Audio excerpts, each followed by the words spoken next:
Am I gonna be kicked off? Hi, welcome back to the Kimberly Tries to Figure Out Technology Chronicles. Um, I started with this stream that was supposed to be about Beyonce, but that didn't do anything. And you know what? Maybe it was for the best because there's so much copyrighted stuff on there and it would have been blocked and demonetized and all that. Really didn't account for that. So it's happening for me, not happening to me. And now I have been trying to figure out why the streams have been such a mess. Why?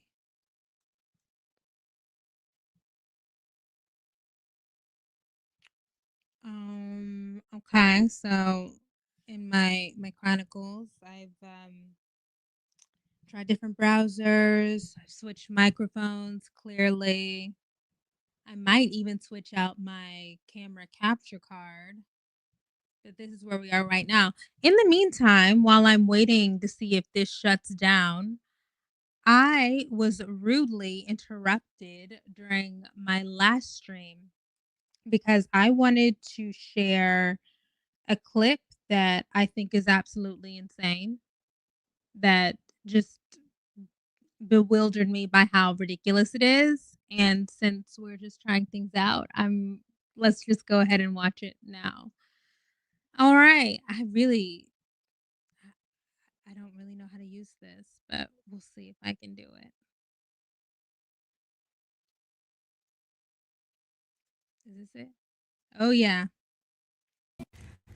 So Malia Obama is dropping Obama as her last name, and people are saying it's because she wants to live her own life. She doesn't want to be attached to, being a nepo baby, etc. I don't think that's it. This generation has a very keen sense of morality. They are very clear on information in ways that generations previous to them were not. And her generation, I'm sure, has made it abundantly clear to her that her father was a warmonger, that her father did not deserve any Nobel Peace Prize because he was actually bombing the out of Yemen, and that her father was the porter in chief. I promise you that she is at an age where she's realizing this last name attaches me to imperialism and empire. And I'm sorry, but I can tell by that hair and that scarf around her neck, she ain't about that life. And she's a writer. Baby girl is like, y'all, I ain't really rocking with y'all. You can have them secrets over there. I want my own life, and I do not want to be attached to your legacy of American harm. Just my theory. What do you all think? Okay. You guys. You guys.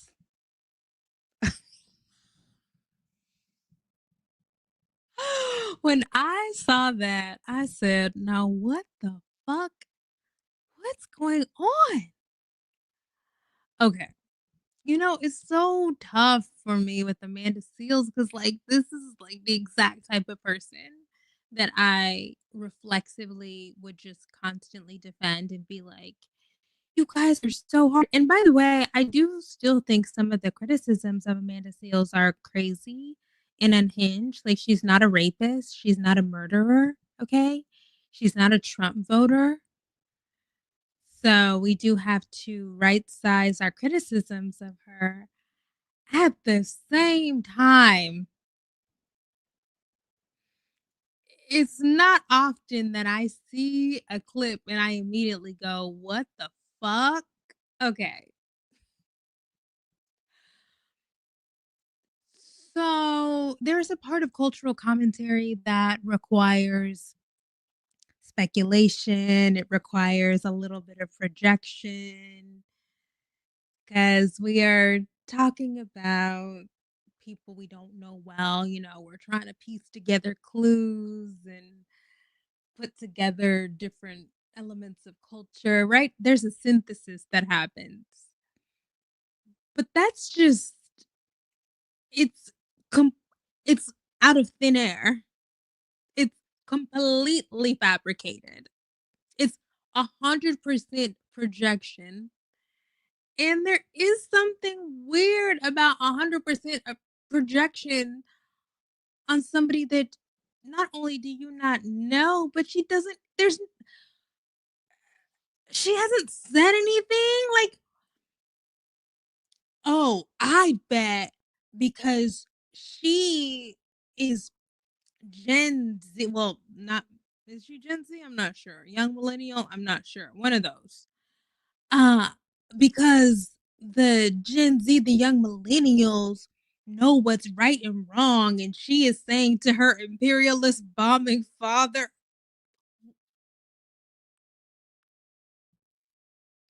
"That's weird. It's weird. It's fucking weird.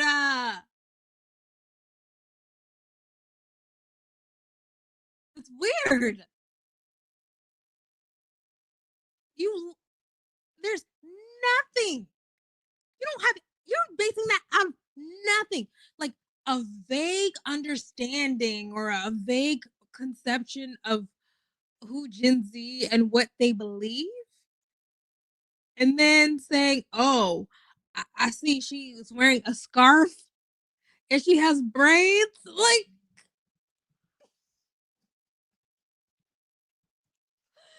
okay, she has a scarf and she's wearing braids and she's a writer, so I know she doesn't want to be attached to her father's uh bombing imperialist legacy. You're being so weird. You're being so weird.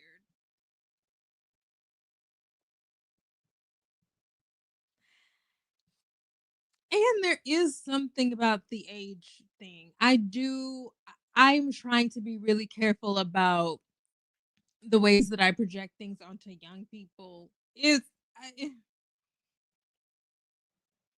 We gotta pray. We gotta pray. We gotta pray for the USA. We gotta pray for Amanda Seals because what is going on? It's just too much.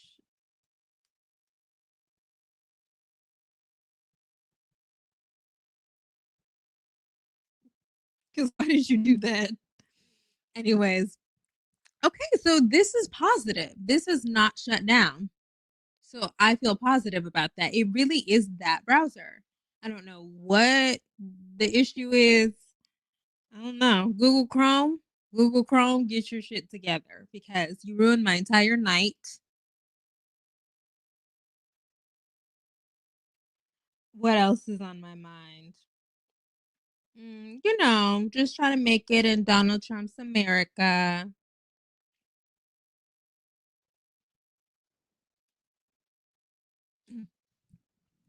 But is God hearing us? I don't know. You know, I don't know. God is what you make of it. I just thought, no, I'm not watching Love Island because there's too many episodes. There's too many episodes of Love Island. Um, I can't. I, you know how I watch Love Island? I watch Love Island through Instagram Reels and through Instagram Stories. So people will do the thing where they record on their Instagram Stories the TV or their laptop. And that's when I'm be like, oh my God, what the hell is going on in this show? They be triple kissing and twerking and people fake cheating and crying. I'm like, oh my God. But to sit down and dedicate all of that time to it, I don't have it.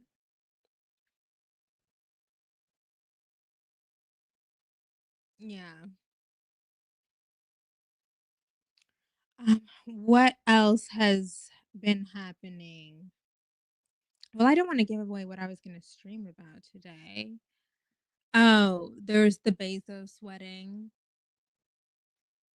I came up with a really good title for that video, so I won't get into that.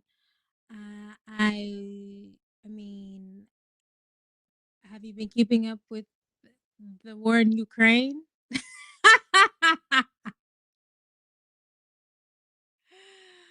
um, no, it's not funny. It's just like, I mean, that's gotten bad again. A lot of crazy shit happening over there. Um, I can just look at my let's see what the news of the day is.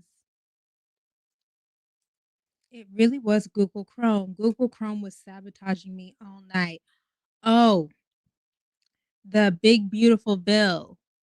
Yeah. So, who do I think the big beautiful bill is going to pass? I don't think so. This really might be me being delulu. I do not think it's going to pass. I think there are just too many fractures. How is it going to pass?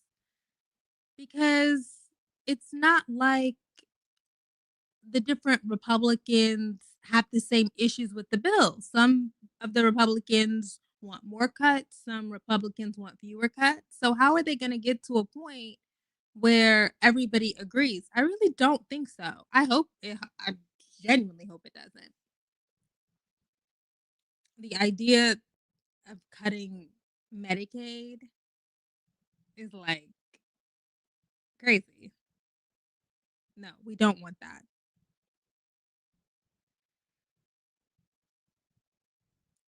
Oh, the Tyler Perry lawsuit.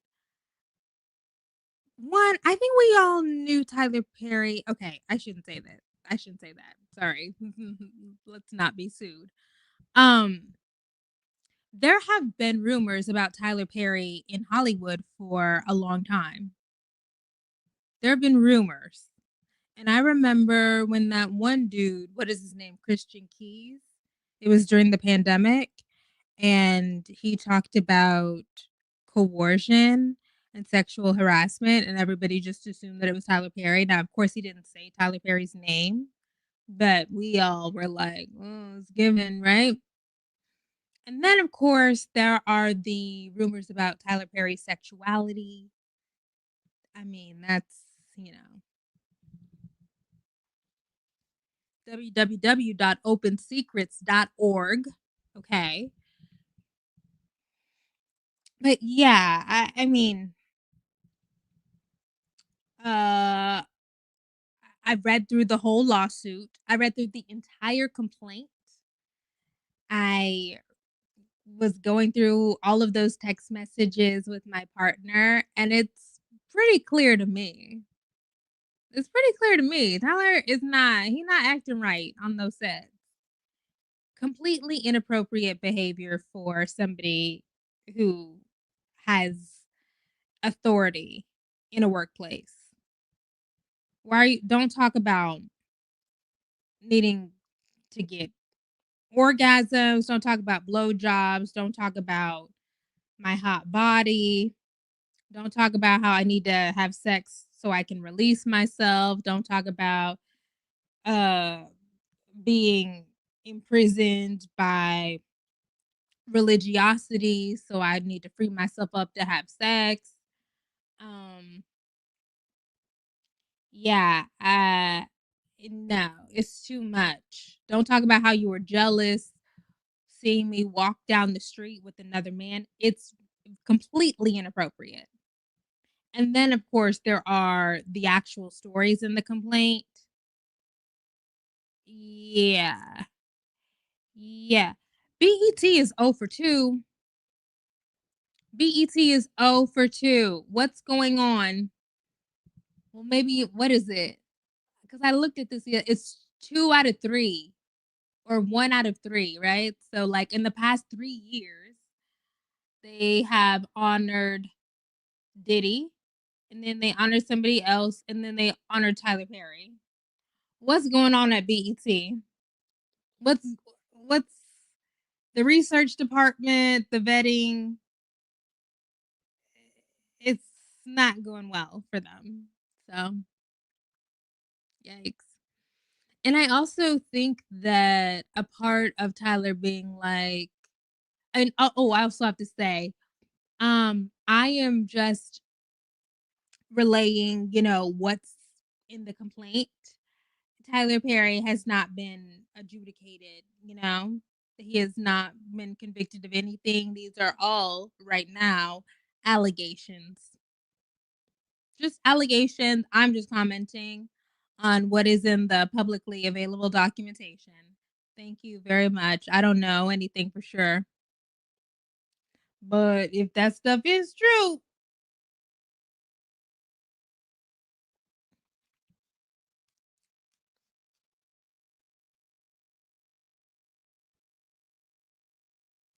we knew something was off.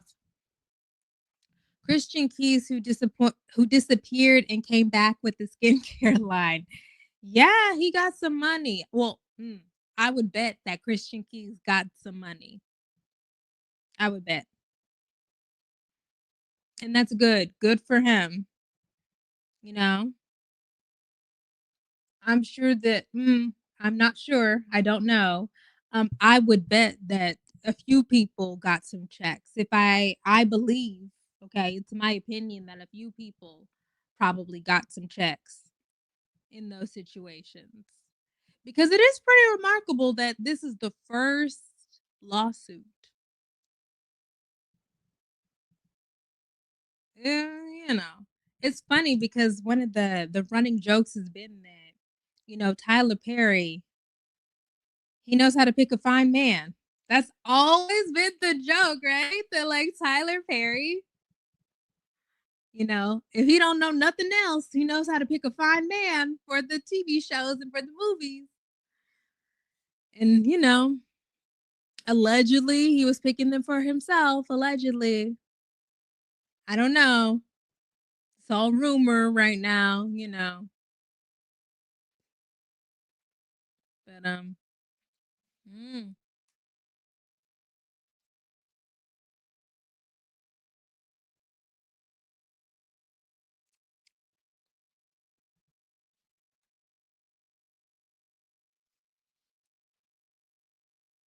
yeah. Tyler Perry. Never mind. I mean, I have heard that he is litigious, and I do not want that. I do not want that. Like, please, please, I don't need that in my life at all. Thank you. Um, what else? But the other thing about this is, if any of this is true, which we don't know. Okay. If any of these allegations are true, that explains a lot of stuff about Tyler Perry Studios. That explains why he is such a control freak. The fewer people that you really have working in positions of authority or power, the less accountability there is. I wonder what the HR is at Tyler Perry Studios. Is there a robust human resources apparatus where people can file complaints and have their grievances be addressed and it go through a chain of command? I don't know for sure, but it doesn't seem like it. Doesn't seem like it.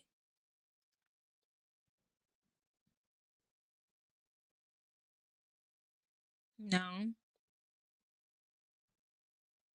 The other thing about Tyler Perry that people have said is like, well, he said on the BET Awards, "Oh, I nobody has made more black billionaires or millionaires. I've made more black millionaires than anybody." And I was thinking about how, yes, maybe that's true, but it's also their employees.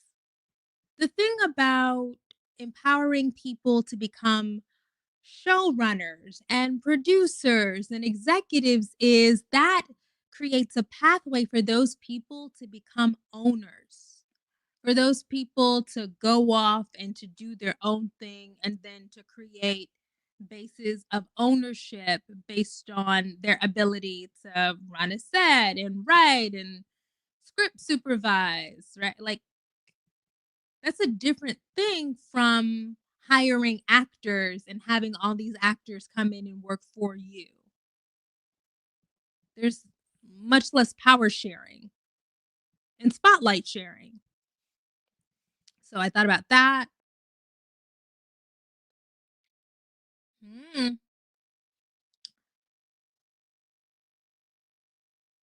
but then they'd be in competition. Yeah, I mean, yeah, yeah. I just want to know if his household workers have stories. I don't, you know? I don't know. I think there's definitely there's some tricky racial dynamics at play. I think it is quite fascinating, if I put on my cultural commentator hat, it's quite fascinating to me that the first person to file suit against Tyler Perry is a white man. I don't imagine. I don't imagine because I don't have any hard facts. This is all speculation. Okay. I don't imagine that that is the first person who had grounds for a lawsuit against Tyler Perry.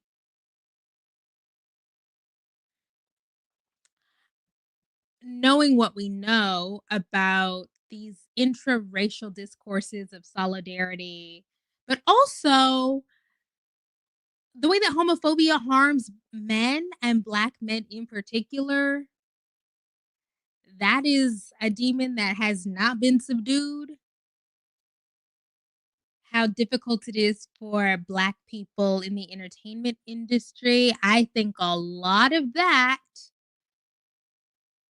has contributed to the relative the silence around this. Around the allegations, again, we don't know. We don't know. These are all just allegations. But I can imagine that this white man, I can't remember what his name is not the only person who has some claims. And so I do wonder if the outcome of this or the filing of this complaint opens up space for anybody else who may or may not have a story. I don't know. Hopefully it does. What else? I talked about Sabrina on my blog. What else? You know what I thought was interesting? I saw a clip of Will Smith saying, "Oh, he regrets raising his children with a radical honesty policy, tell me everything." The idea of, "Oh, just tell me everything and I can't punish you if you tell me the truth." And I saw that. First of all, this kind of wh- is it a comeback tour? Is it a PR campaign? I mean, I know he's releasing music. Will Smith, his career is in a very interesting place. It is. Now that okay. But I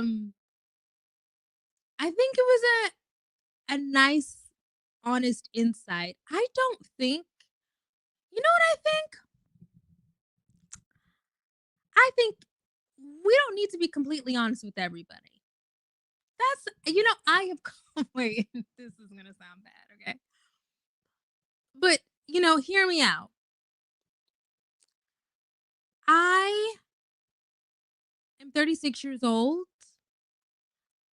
and we all know that can swear like a sailor, and I can be very, expressive and whatever, but I don't do that around black elders. I don't do that around my mom. I don't do that around black boomers.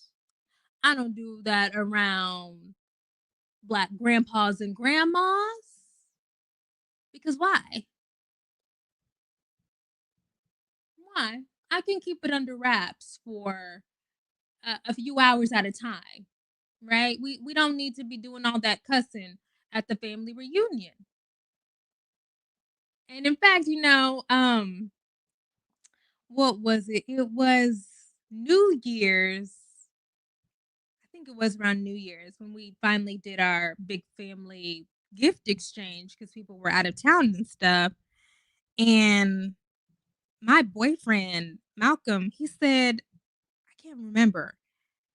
It might have been ass. It might have been shit. He said something because we were playing a game with my nieces. And he said some word. And I said, I know you're not cussing.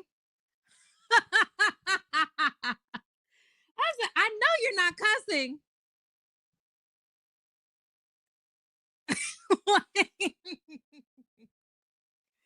And it wasn't even like a really hard cuss. But I said, now look, nah, no, because we don't do that around these people. We keep it inside. And really don't have a problem with that. I really don't. I really don't. I don't feel like it's suppressing any part of me. I don't feel like it's oppression or slavery, respect. It's just, I respect these people. I know what they're comfortable with. And I really, I have it is um, a, a huge privilege to have had such positive experiences with older Black people throughout my life that I don't want to go out of my way to be offensive. Okay. Like, I don't want to, there are the ways that I'm willing to be disappointing are very narrow, right? Like, I think, choosing not to go to graduate school, I knew that was going to be disappointing, but I also like had this thing in my mind of I'm going to do this other thing and it's going to be such a big deal that you won't even care that I didn't go to graduate school. But in our interpersonal interactions, I don't know. I just don't need to be offensive like that. I don't need to tell my mom about, I don't know, some of the craziness. Like we don't need to be, some of the, a little bit of craziness is fine. You know what I mean? But like all of it, no. I can keep it, we can keep it under wraps. And as my nieces get older and they tell me stories about some of their dramas, and I tell them stories about some of my dramas, there's a limit for me. Sometimes I'm loud, when I asked one of my nieces the other day, like, so do y'all be cussing? You know, do y'all cuss on the playground? Well, that was when they were in fifth grade. But like, are y'all cussing out? Are y'all saying cuss words on the playground? Like, who's fighting? People are date. I'm like, oh, I mean, I don't want to put you off of telling me, but let's keep some healthy boundaries. And that's the boomer in me. Malcolm will say all the time, that's the boomer in you. Yes, it is. That is the boomer in me. Let's keep some healthy boundaries. Like, don't be afraid, right? Like, if there's something you really want to tell and like you think I should know, like, don't be afraid. And if some shit really goes wrong in my life, I'm not going to be afraid to tell my mom. But like, we just don't need, you know what I mean? Like,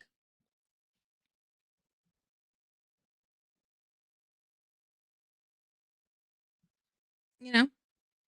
And so when I heard Will Smith say, "Oh, maybe we shouldn't have just said, oh, just tell us and everything will be fine." I thought, yeah, I just think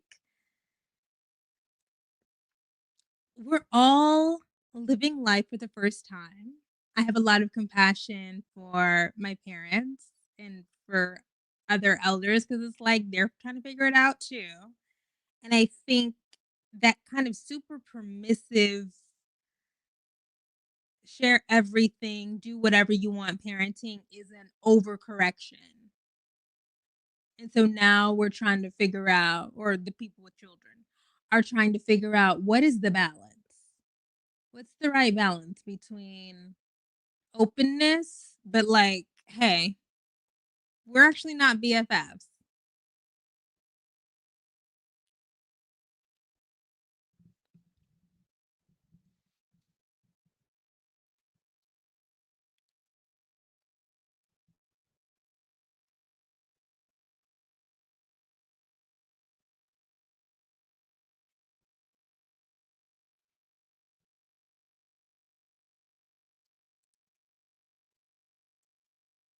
I think I am just gonna like keep this up for a minute since this is such a random thing. Um, have you talked about the NYC mayoral primary? I am pro Mamdani. I really am pro Mamdani. I and I said this earlier today. That's an attractive man. I know that's not the main thing. I know that that's not like the point, but I was watching Meet the Press yesterday and I thought, hmm, hmm. I mean, clearly I'm pro Mamdani. I think that his ability to leverage social media to get his message out, to gin up excitement, his ability to speak in public, my thing. Politicians got to be able to say the lines. You gotta be able to say the lines. I just think being a good communicator is just like the bare minimum. But Mamdani absolutely has something special. There's just a little extra twinkle. There's a talent there. There's a talent in the way that he presents himself, but also aesthetically. That's the other thing that got me about that campaign. I love an aesthetic. So when I saw that blue color that is in his signs and it's in his backgrounds for his avatars on social media, and then the typography of the signs and the colors, and of course, blue and yellow. If you look at the color wheel, right, like makes they always, go together. There's that great balance and complement. And then if you watch the TikToks, the short videos, and then the actual advertisements, they're so well done. They're so well produced. Look, I said this on Instagram, but we love a tasteful progressive. One, I think liberals have better taste. They just do. There's something about conservatism that makes them tacky. like, sorry. There's something about conservatism that like when people were having the conversation about the conservative woman aesthetic, it's like, yeah, there's being so wedded to narrow ideas of appropriate presentation and stuff like makes you tacky. It makes that shit ugly. I also just think there's something about having a real appreciation for beauty. Now, this this is just what I believe, and it's probably confirmation bias, but I do think that there is a connection between having a genuine appreciation and understanding of beauty and proportion and light and color, and then that lends itself to being on the left side of the spectrum. I do think that, and I we saw it all over Zoran Kwame Mamdani's campaign and those assets for sure. But of course, he is the son of a director. So, do y'all know that I loved Vanity Fair? No, nobody watched Vanity Fair. It actually was a big flop in the United States. But I remember watching that movie back when you had to go to Blockbuster to rent movies. I loved it. What else did she direct? The Namesake, the what Mississippi Masala she directed. Like this is like a real Hollywood director. But back to Vanity Fair starring Reese Witherspoon. Reese Witherspoon released in 2004. I went through a full-on Reese Witherspoon phase. What prompted that phase?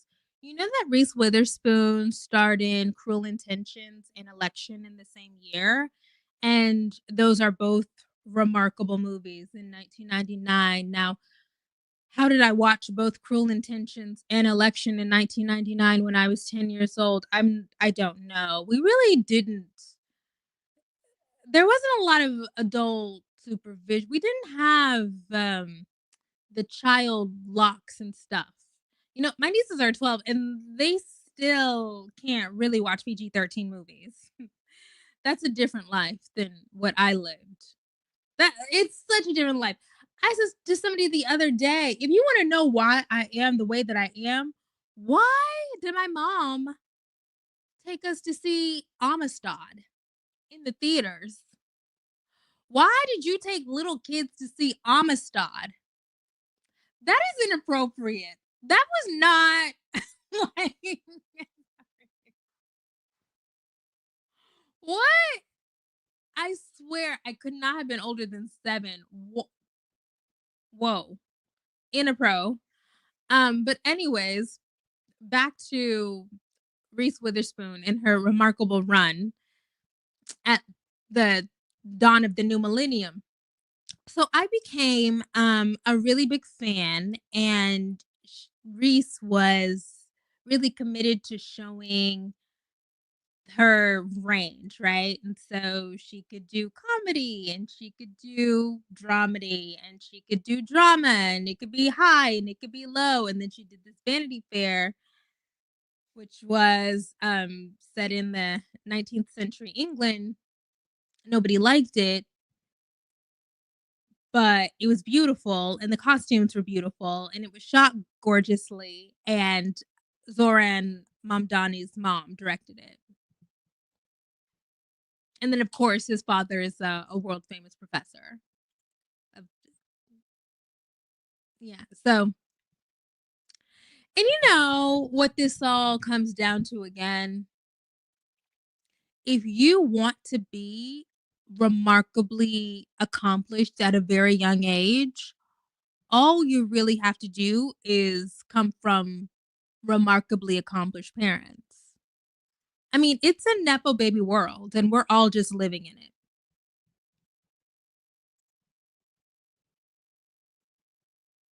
I mean, we want the Nepo babies to use your powers for good, use your access for good. Like, we're not mad at Zoran Mandani, but that is the truth.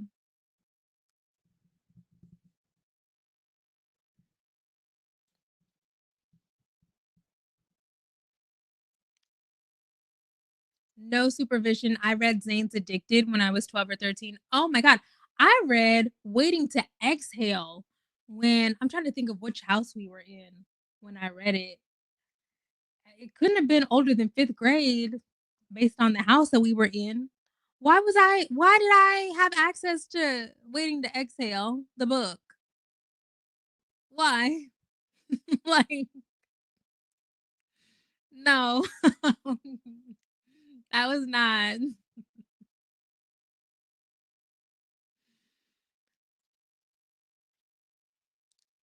They took the whole class to see Amistad. That is crazy.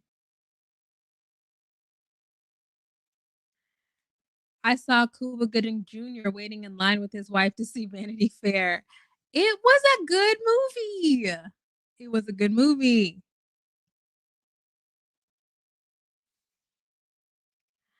Are you still dating the guy who complained about too many girls at graduation? Too many girls?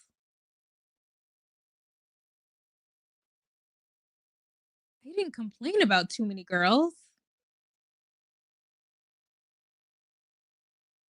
He didn't complain. Are you talking about when we went to my niece's, was it 6th grade graduation at their school that is really math and science focused, and I was sitting next to Malcolm and he said to me, "There's a lot of girls." But it wasn't a complaint. He didn't complain. No, Malcolm is hardcore feminist. Like like Malcolm um has is incredibly gender progressive. Probably I'm trying to think. I maybe met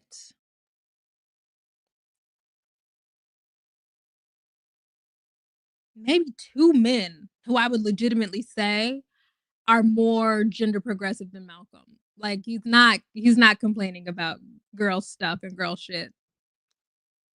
That's not him. He always says, "Hey, feminism freed me too."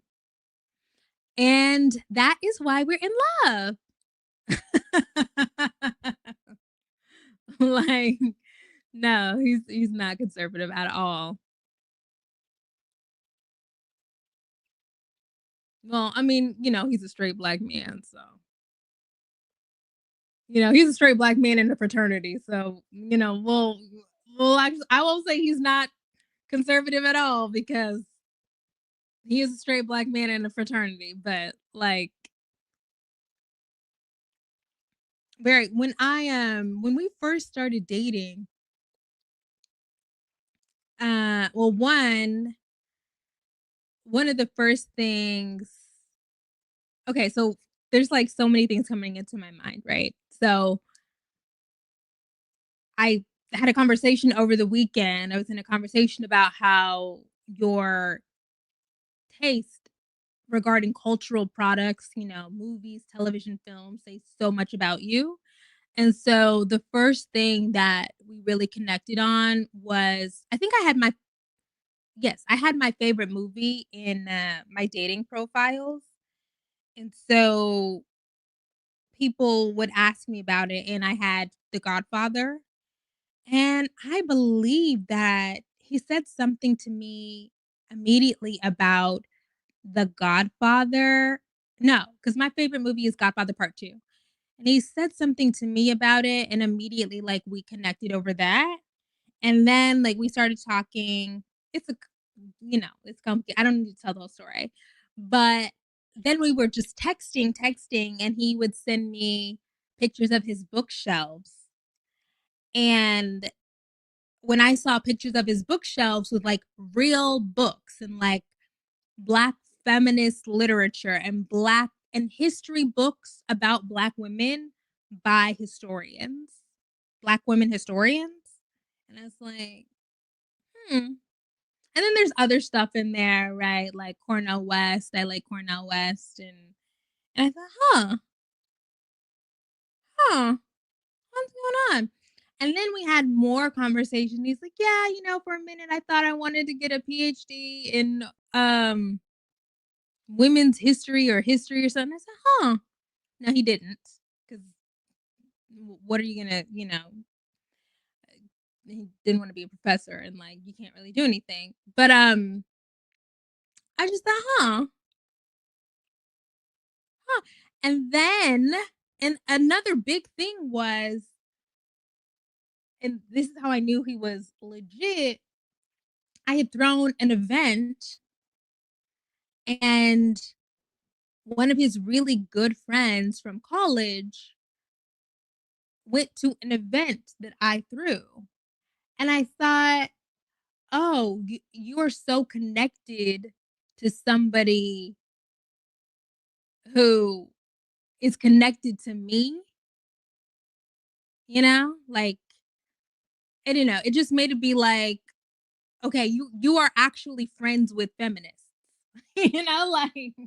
Like you actually like know like, so anyways, when I say, that's why I say results not typical. Results not typical if I'm talking about my love life, because I just happened to find somebody who just so aligns. We just are so politically aligned. We don't have to we don't have to have arguments about that. We can have arguments about, there's plenty of other stuff to argue about. There's so much other adult shit to argue about, but we're not arguing about trans people.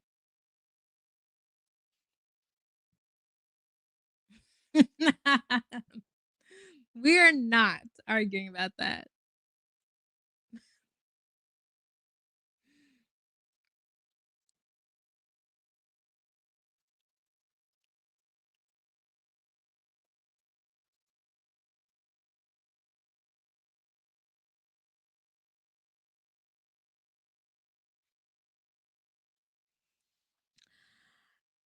I saw that Beyonce had a malfunction at her show with the flying car. I did see that.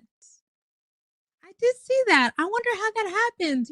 As I've said before, now the stream earlier that I couldn't finish because I don't know, Google Chrome like completely sabotaged me. Now I realize was going to be about how good the Cowboy Carter tour was in Europe. I did see on social media that car malfunctioning in Houston. Something that has just popped up as an idea for me is there do seem to be a lot of loose ends in this tour. Like Beyonce over time has developed this reputation for being so persnickety, right? The ultimate project manager, everything in its place, so fastidious, every little detail. And it does seem like a lot of details are like a little, but the show still looks great. I will say I underestimated how good the Cowboy Carter tour could be. It still looks great. But I said all that to say that that car fucking up seems to me to be like a piece of like, I don't know. Things don't seem to be as tight as we would normally expect from a Beyonce experience.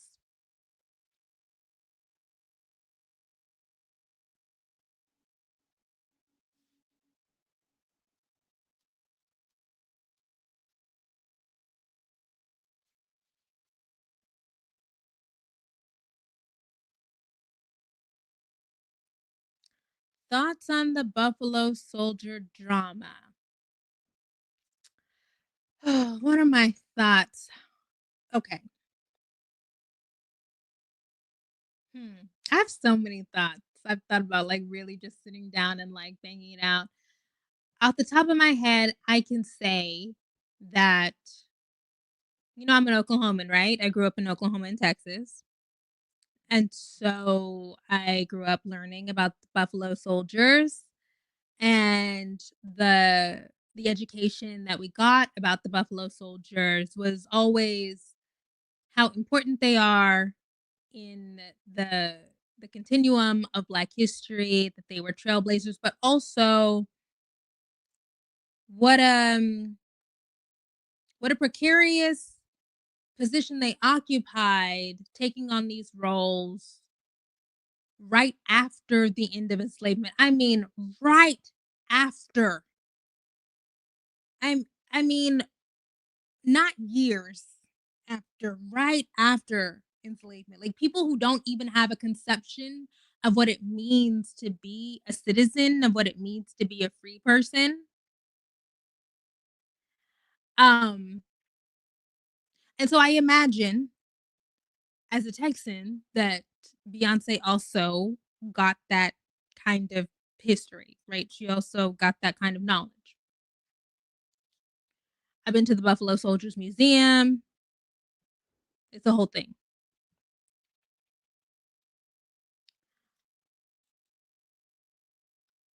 It's just what I can say, the criticism. The passage from the William Lecky book, that book is notable because it was the first full length book on the Buffalo Soldiers published in like 1967. However, it's a book published in 1967. So the framing, the language, it's all going to be not appropriate. You know, it's going to sound really bad to our 2025 ears. And do I think that that needed to be reproduced on the back of a shirt? No. I'm going to be honest with you. No, I don't. I don't think it. No. No. That's I find that to be questionable. However, I'm not 100%. I don't have 100% problem with acknowledging the Buffalo Soldiers. We can acknowledge that history is complex. It's not one thing or the other thing, you know. The relationship, as a black Oklahoman, this is where my black Oklahoman card really has to come into play. The relationship between black people, black Americans, and indigenous people in this country is very fraught. It is not a simple story to tell, like good, bad, right, wrong. They should have known better. They shouldn't have done this. It's just, we're talking about people who weren't even fully citizens. Like, okay, let's say you're a Buffalo, you've signed up to be a member of one of the, what is it, five cavalries, regiments, right? That comprise the Buffalo Soldiers. And you get to somewhere and they're telling you to do something you don't want to do. What are your options? What are you going to do? You know what I mean? Sometimes I feel like we project 2025 agency and selfhood and political and moral understandings on people who had to endure things we can't even imagine. What are you gonna do? Where are you gonna go? What job are you gonna get? Do you even have a home for real? That's like, I think we can honor the pain, the displacement, the death and violence that indigenous people have endured without completely dehumanizing people whose experience is so, their understanding of nation and home and race is just, we can't even conceptualize it. And what I do not like is I don't like black American history being weaponized against black Americans. That's not to say we close our eyes and we blindly justify and defend, but it is to say that shit is complicated.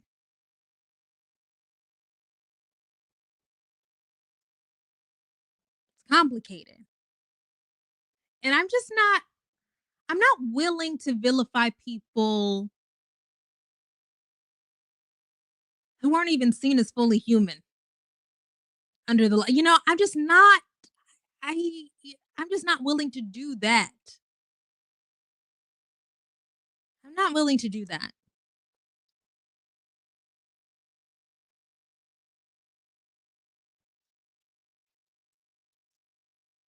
And so, yeah, I think people want it to be so easy and so black or white and cut or dry.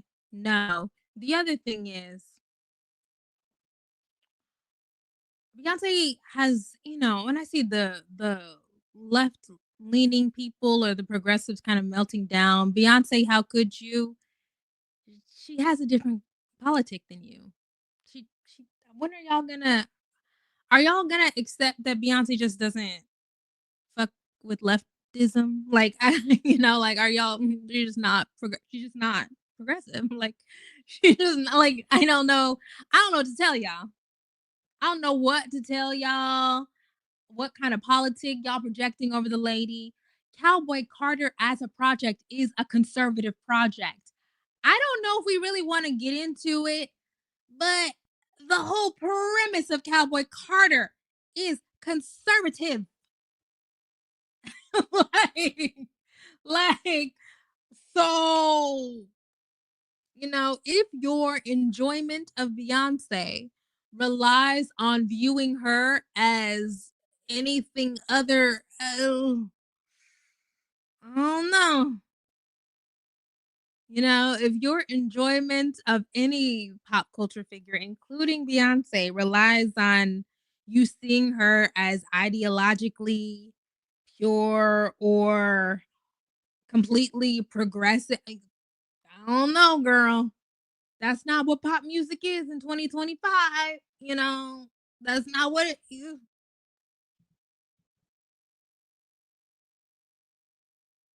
My enjoyment of a thing does not rest on me being able to feel good or process every single image or idea as liberatory or progressive or whatever. like, that's no.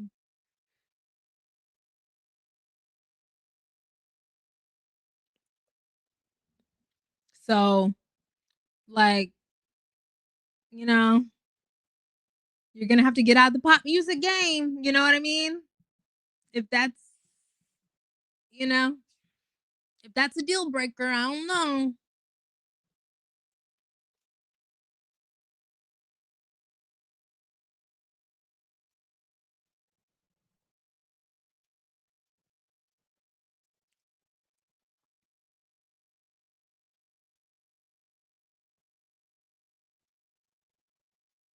Beyonce just markets to niche marginalized communities and gets a check for it.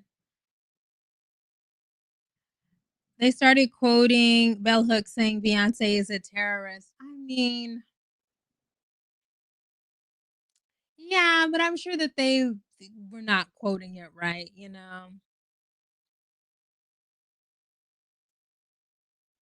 But like that is what I mean, here's the thing about pop music today, okay? Here's what we like truly have to we have to come to terms with this. Sometimes and I have asked the question about, oh, nobody makes protest music anymore. And I heard somebody say, "Oh, why aren't there any more Nina Simones and why aren't there people to say this and say that?" Because the socio-cultural and economic landscape is completely different. It is completely different. The arena, the scale that Beyonce is operating at, the things that are open, the possibilities that are open to Black artists are completely different. And that does impact the output, that does impact the work.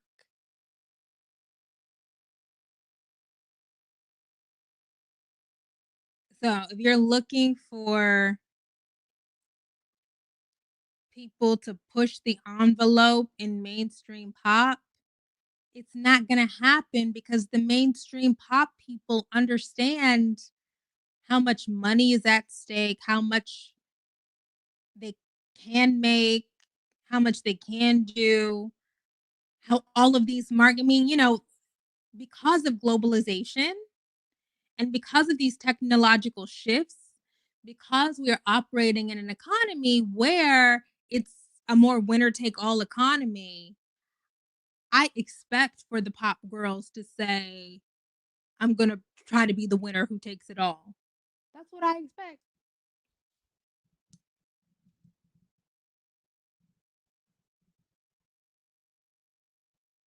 So, no, we're not going to get any more, I don't know, Earth song or whatever. Shout out to Michael Jackson. I was singing Earth song the other day. That's a banger.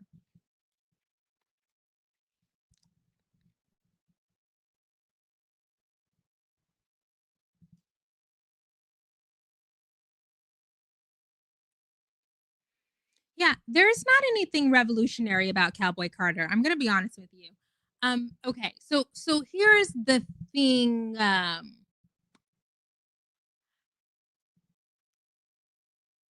we understand the history of the United States. We do. And we understand all of the violence and displacement, the imperialism, what are they calling, colonialism, capital, right? That goes into making the United States.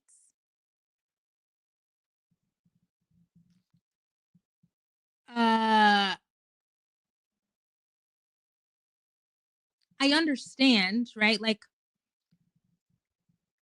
the project of putting Black Americans into that story, I actually understand it, right? I don't I'm not trying to minimize that work because I get it. People want a homeland. People want to be able to feel rooted and appreciated. We are humans. We want to be accepted. We want our contributions to be recognized. We want our work to be recognized and validated. Okay. So I I get it and I appreciate it. But you can't separate that project from the larger stuff, you know? And so the idea of there is this history and I want to be placed inside of this history, right? Like y'all have this narrative of the founding of this nation. Y'all have this narrative about genre and who and what is Americana and who gets to claim this homeland. I want to be able to insert myself into the homeland. You can't do that work without reaffirming, reinscribing the the underpinnings of the underpinnings of the homeland, the ideas, the violences, you know, it's a conservative thing to say, scoot over, let me in here. It's a thing that, and by conservative, I mean it is a thing that bolsters the meta, okay? Okay. By, hey, scoot over, let me in here, you are bolstering the superstructure. Who says superstructure? Is that a Marx? Is that Marx? Okay. That's conservative. And that's fine. That's fine to me.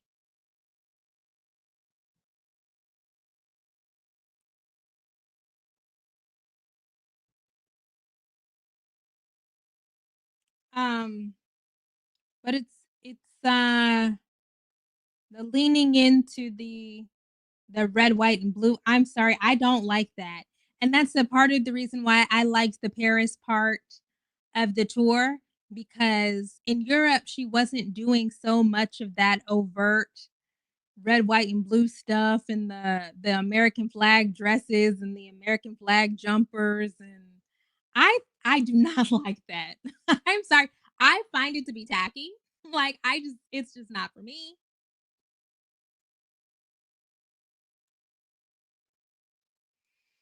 Um yeah, the idea of America, the idea of a cowboy, those are they're whatever.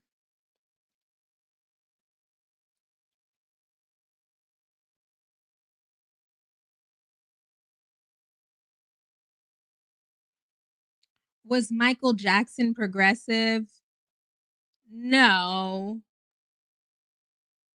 but I appreciate that he made a song about, how we were destroying the planet.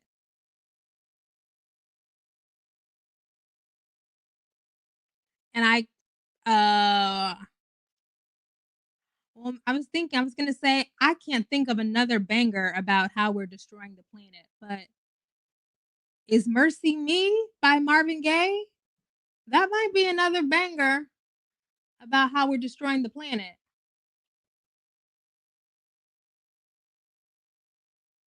I'm trying to think. What are other, conservationist bangers?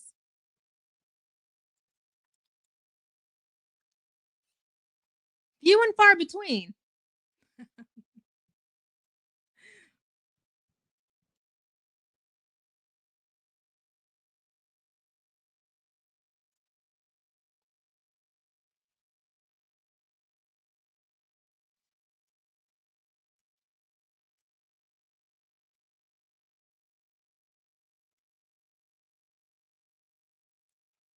Chapel Roan initially spouting certain talking points was never going to last hold up when she got incredibly famous. Oh, for sure. I mean, yeah, I just think people get beaten down. Yeah, people get beaten down. And people have said this about Gaga. Oh, Gaga used to say this and now she says this. I think it's a combination of people being beaten down and punished for having certain kinds of views, but also people getting older. I'm just a lot tireder as I get older and a lot more cynical as I get older.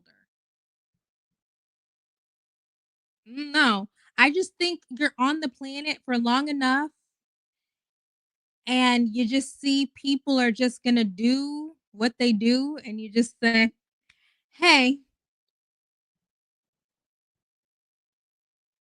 hey, all right." It's so much real shit to be angry and fired up about. Beyonce wearing a t-shirt once on stage that her stylist put on her should be on the lowest on priorities. And I will say, the outfit was cute. Shiona Turini, the genius that you are. All of those European outfits were so cute. But yeah, again, the shirt, we don't need to wear the shirt again. I like the front of the shirt. I could do with the back with the Indian stuff on there. We didn't need that part. But I do think that a lot of that Beyonce conversation was a byproduct of social media outrage churn. There are real conversations to be had, but I also always acknowledge that the economics of these social media platforms require people to always be responding, and that's a part of it.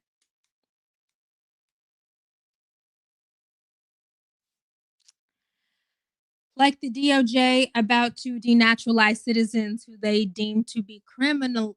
Yeah, yeah, it's like who can be a part of the nation?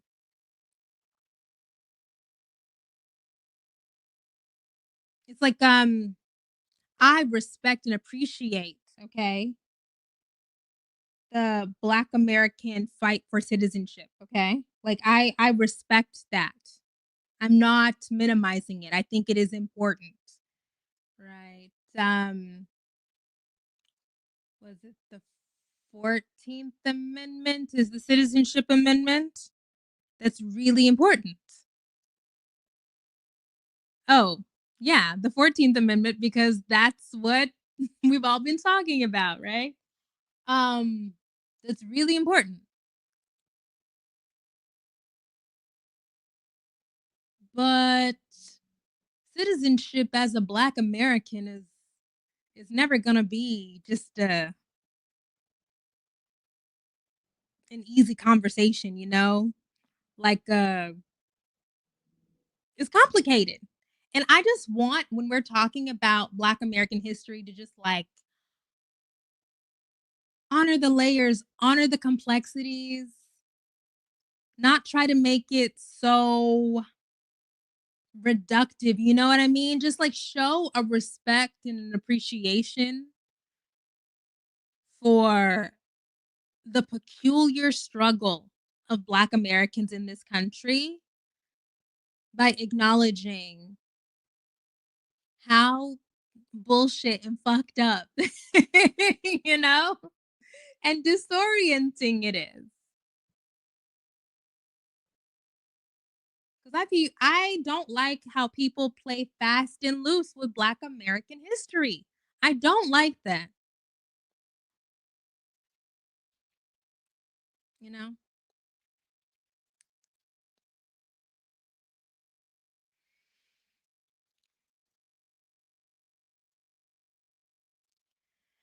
If Earth Song came out in 2025, people would criticize it. I don't know.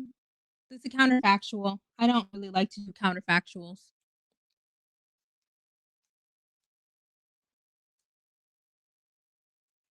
We all benefit from the superstructure, even if we're trying to break it down. Undoubtedly, there are innumerable benefits to being a person with a blue passport. Yeah, I mean, that's undeniable. I just think we have to get better at talking about how we have to get better at talking about how we benefit, but also okay. I'm trying to just put it together. What I do not like, okay,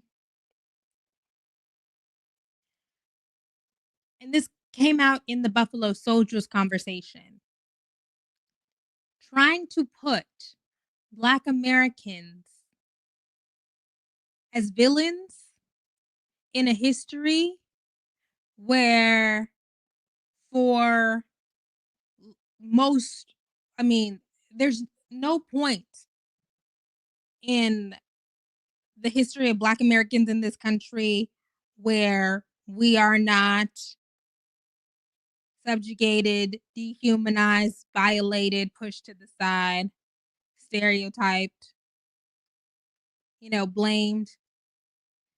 And we are in this moment where there is an attempt to erase or forget all of the violences that have been put upon Black Americans, and then also cast Black Americans as like agents, um, like primary operators of violence, primary perpetrators of violence. I don't.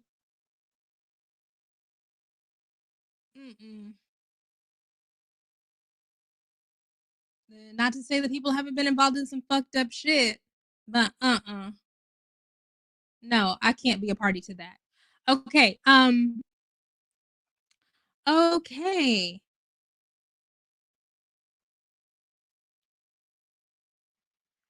I prefer Diane Reeves' version of Earth Song. I have never heard it. That iconography doesn't mean anything to anyone outside the United States. I mean, I think the American flag stuff, I think it means something, but it doesn't mean like good stuff. I think, I don't think it means good stuff.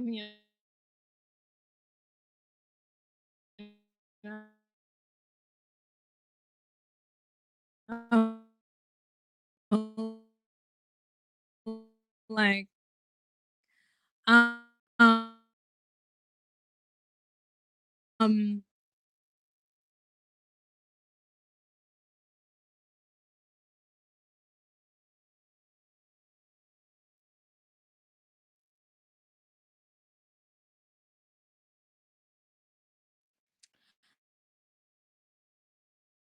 I see her as saying, let's take America from the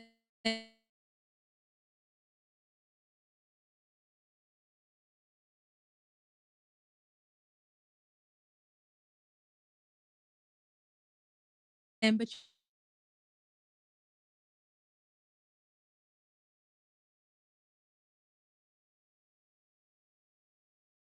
you can't, you guys.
I don't know what hey, we were doing so good. We were doing so good. I don't know what happened. Anyways, did y'all hear me say that Two Hands to Heaven and Bodyguard are the best songs on Cowboy Carter, and the Cowboy Carter tour actually helped me realize that? That's where I ended up. I don't know, you know. That was my fault though. Actually, my laptop was about to die.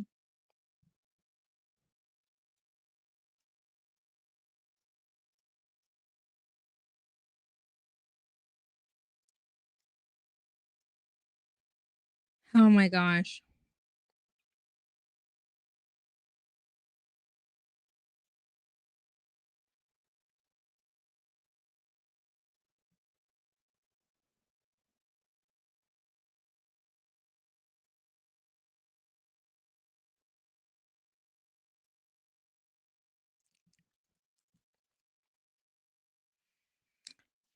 Oh my gosh. Okay. Is this still up? I don't know.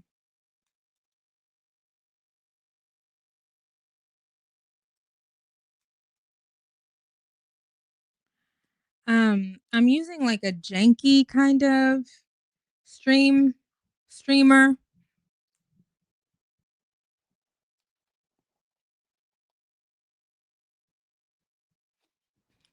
My normal streaming software is not working, so I'm just on here like using some weird normie stream software.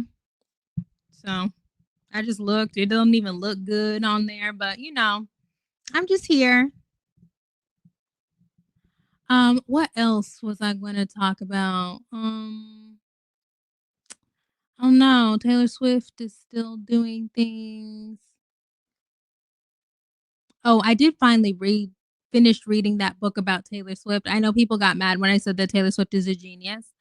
I'm sorry, but she is. I'm sorry. She revolutionized the way that women can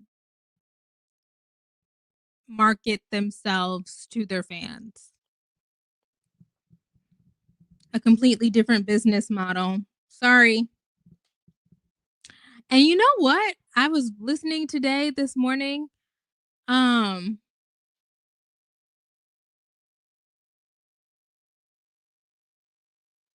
I did something bad.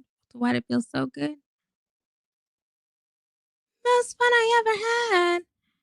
And I do it over and over again. If I What was that song from Reputation?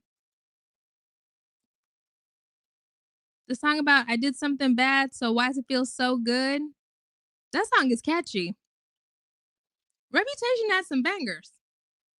You know, I like a little beat. I like a little beat. Reputation had some bangers.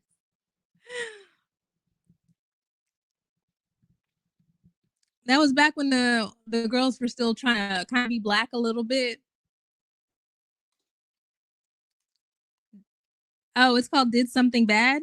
Oh, okay. I like that one. That was a good one.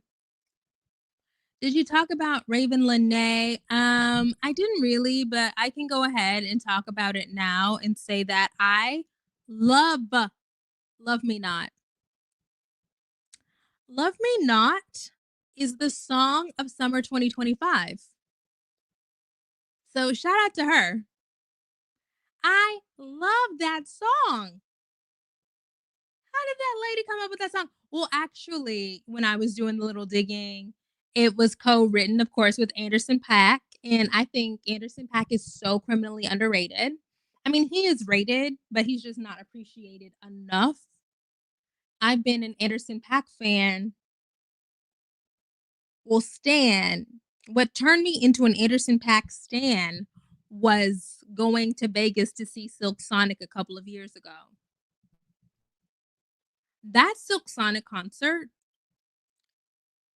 it pains me because they took phones. You couldn't take any videos or pictures. You had to lock your phone up.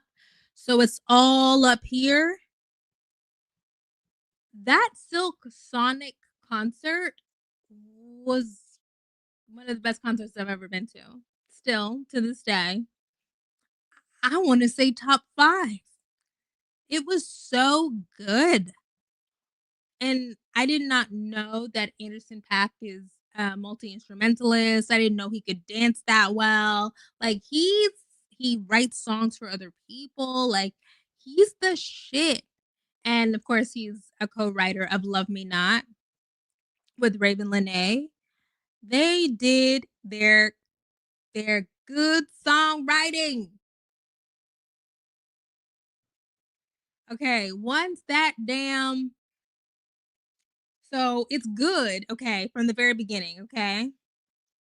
But once that damn chorus hits, once that chorus hits, bitch, I'm in 2002. I said I am fully in a early 2000s rom-com. And then the bridge, we love a bridge. It's just a great song. That's my favorite song of the year so far. Easily.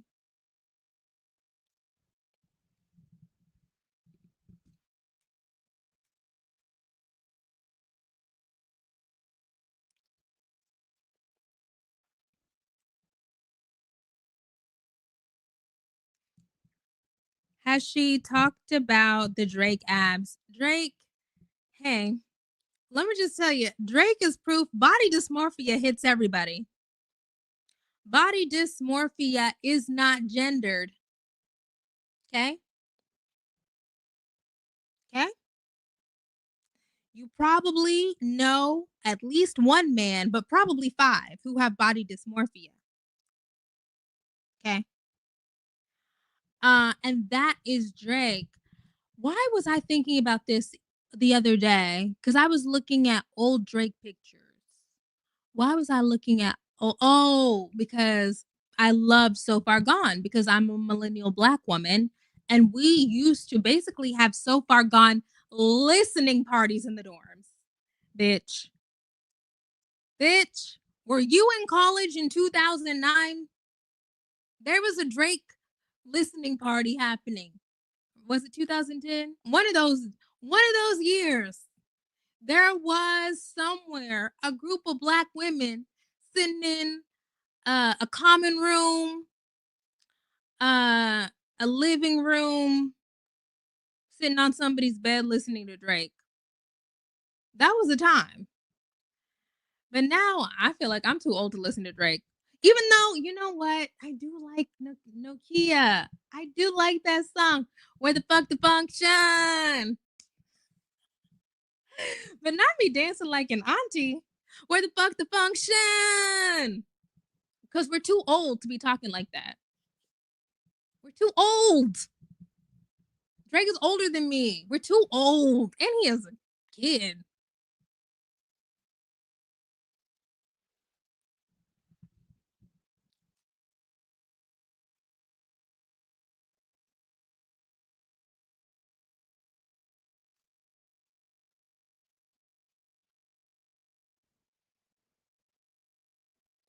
Gender affirming surgery is everywhere, but don't tell the cisheads that. LL Megan said it, niggas hating on BBLs, but walking around with the same scars. Yeah.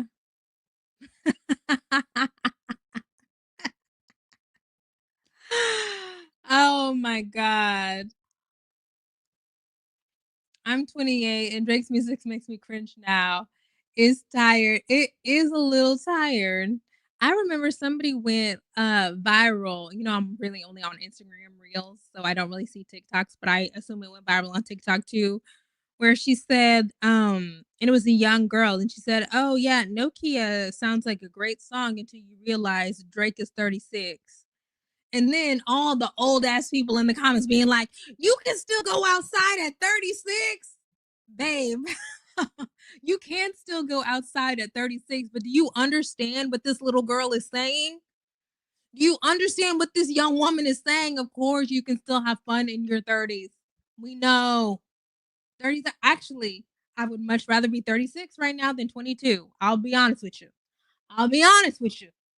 Okay? That doesn't negate the fact that we are not young. Okay? And it's fine. It's okay. It's fine.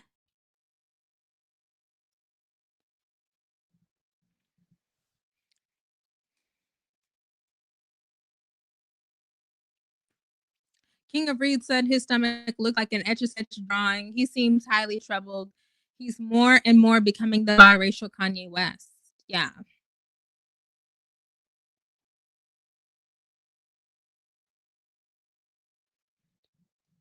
My 30s were the best period of my life so far. Oh yeah, 30s beat 20s easily. Easily. That's why I'm just like, I don't know, they be trying to shame the girls, but 20s are not what they used to be. I don't know. 20s don't seem to be giving. And I was thinking the other day because I was watching some Halle Berry Instagrams, and I said Halle Berry really seems to be having a great time in her 50s. She really seems to be having a great time.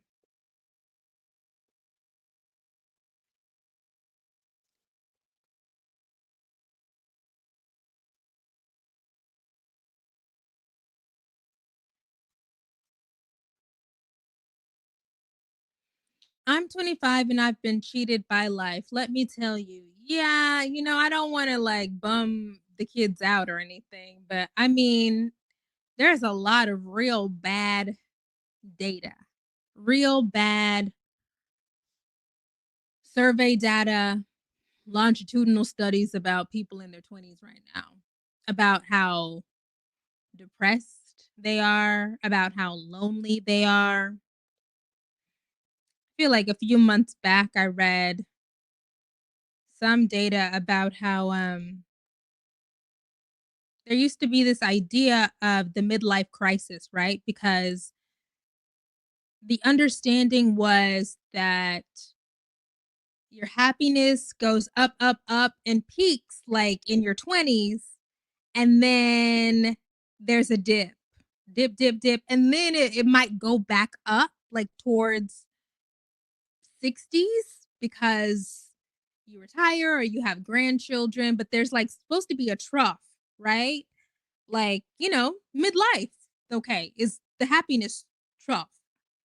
Now, the happiness trough is like, I mean, The happiness trough is like teens, 20s, and then goes back up in 30s, 40s. Like, we have in our minds this idea that, like, oh, life is so great and we're having a great time and we're partying and we're going to college and like we are just living our best lives in 20s. And so, and that's why if you list watch movies or TV and whatever, like everybody's always reminiscing on their 20s because it's supposed to be like a high point. And then you have to settle down and things get so boring and quotidian and you're whatever in your 30s and in your 40s you have to raise kids and stuff, and so people's happiness goes down historically. Now the most unhappy people in society are people in their late teens and 20s.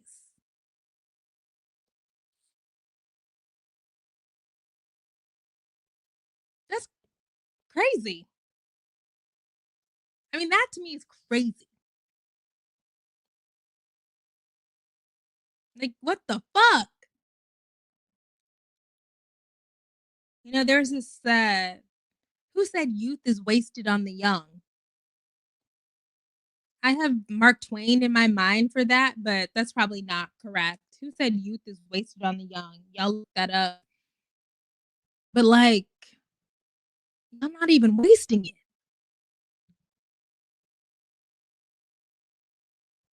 That sucks.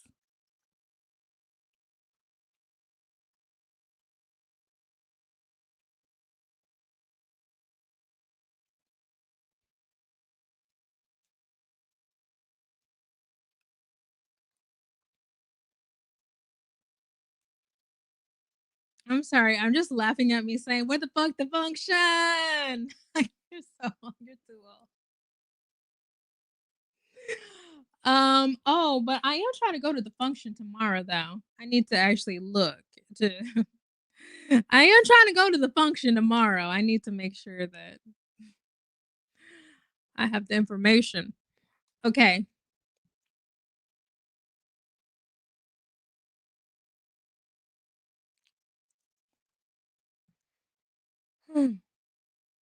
My grandma said her 50s were her best decade. She was 94. Life is hard.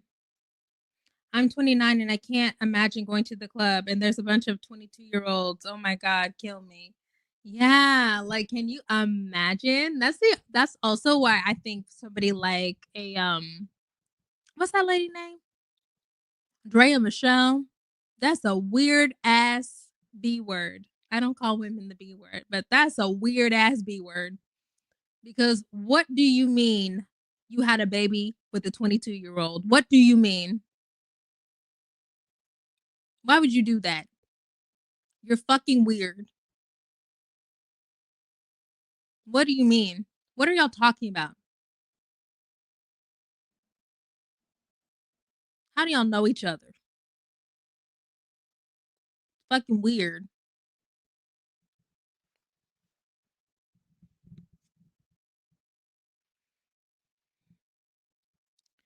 I just went to a Juvenile concert and he gave us a snippet of a new song and it was giving dirty uncle vibes.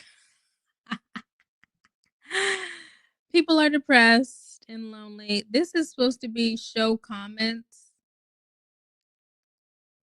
They said I can toggle this on. Does it show the comments? I don't know. Girl, I'm just trying things. I never used this before. It's my first day out here. I don't know. I'm gonna turn it off. Um,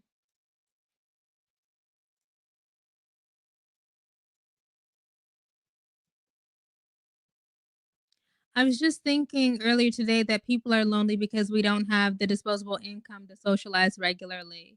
Yeah, I mean, it's about lack of disposable income because that's the other thing. Like, everybody was broke when I was in my 20s. I say, talk all the time about this one particular time I remember going to the club. I don't know why this is just so vivid in my mind because it was such a risk. It was such a risk.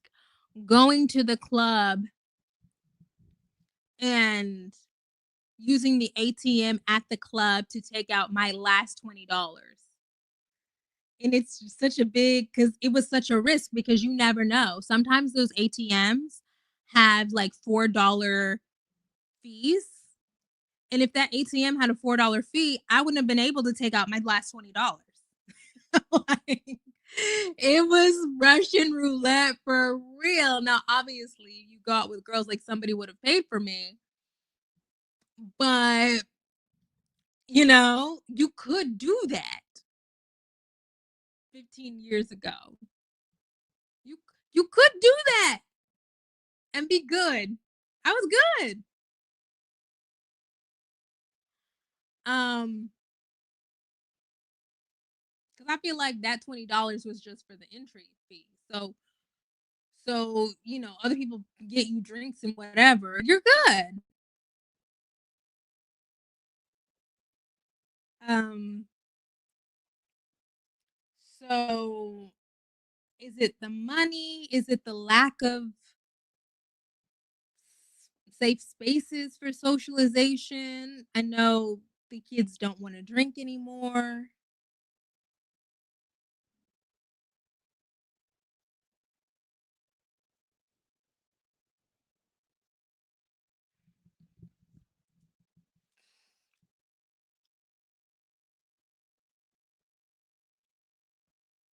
Yeah.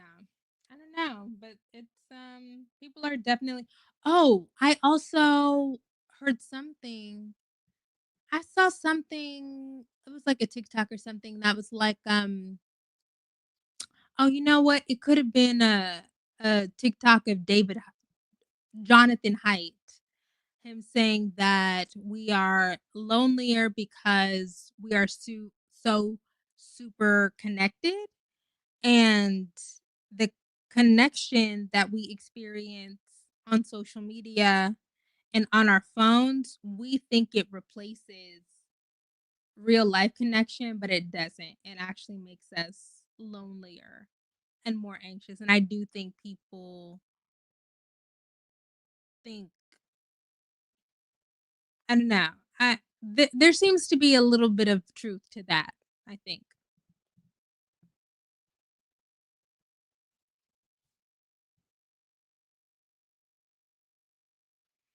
Yeah, I was broke as fuck in my 20s, but me and my friends would go to the club on Ladies Not for $5 or go to house parties for free. Oh my gosh, the house parties?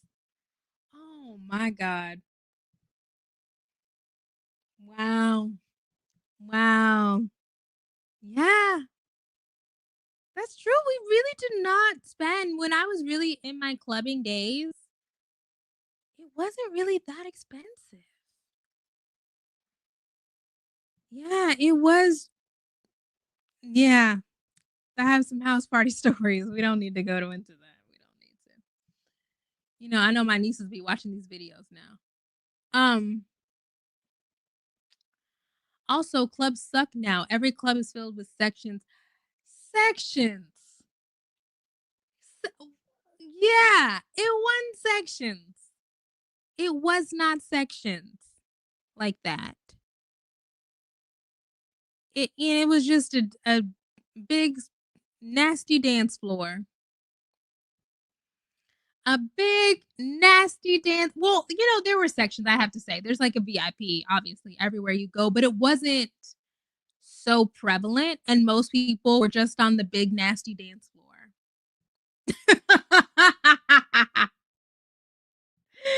They were. And yes. Yeah.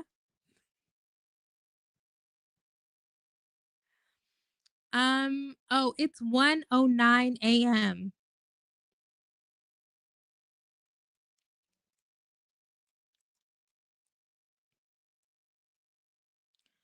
I'm sure kids still get kicked out of stores like we used to. I remember as teens in high school, we were always getting kicked out of public places literally just for being a small group of kids.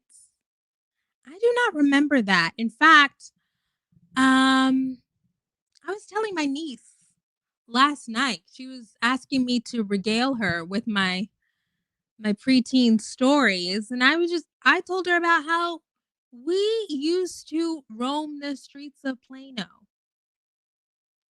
It would be a roving group of preteens, and we would be walking up and down the streets.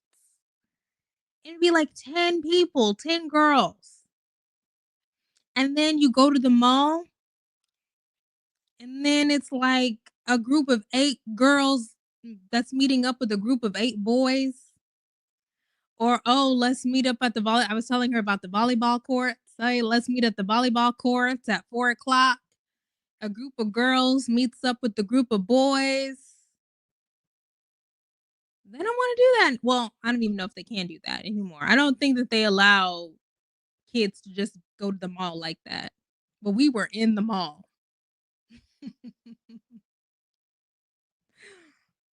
We went to the mall, we went to the movies. Where was the supervision? There wasn't any. There wasn't any.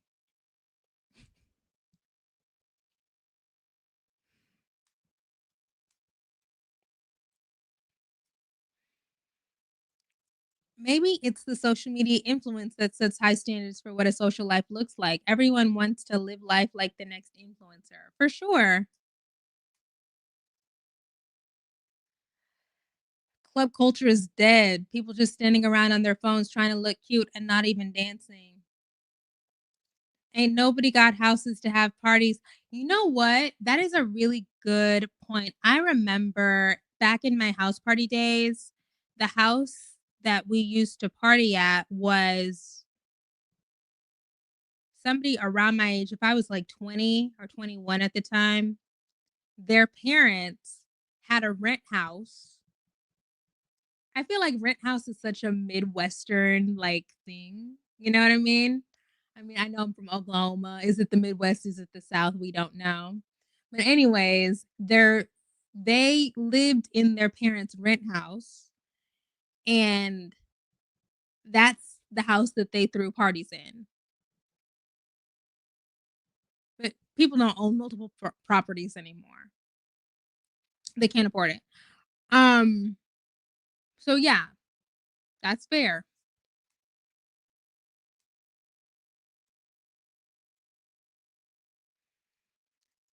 Ladies were always free. Not always. Not always. We've paid. I remember in like now ladies were sometimes free. A lot of times free. But there would be wait, this is like really taking me back, okay? Because there would be like, okay, ladies free before a certain time. Okay? And so we'd be like, okay, we have to get there before this time. We have to be in line at this time because after this time, it's not free anymore.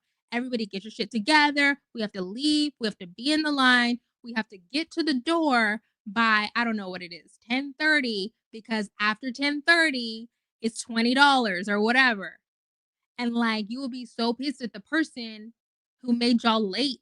And so y'all missed the ladies coming free. That's a real thing. Like crap, it's 11. Now I have to go to the ATM and get my last $20. That's crazy.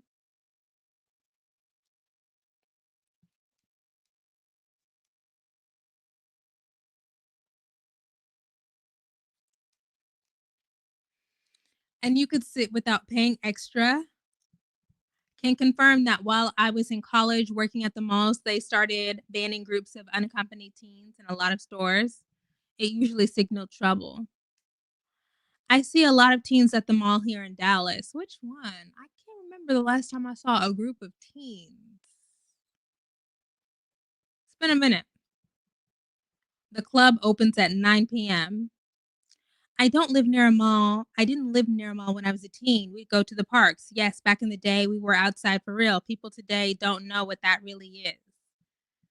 Yeah, that's what I'm saying. The volleyball courts. Yeah, like we would also go to the parks and stuff.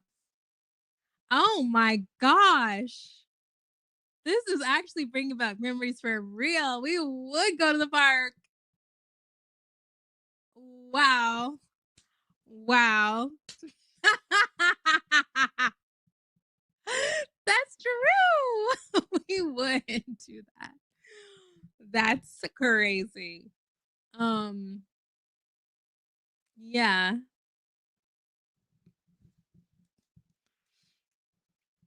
My hometown started implementing a curfew at the mall for teens.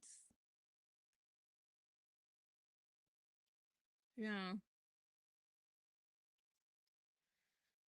Yeah. Teens get a lot of eyes when they're in groups. Bonjour. I think we need to prioritize forming social clubs, bring back ultimate frisbee for sure.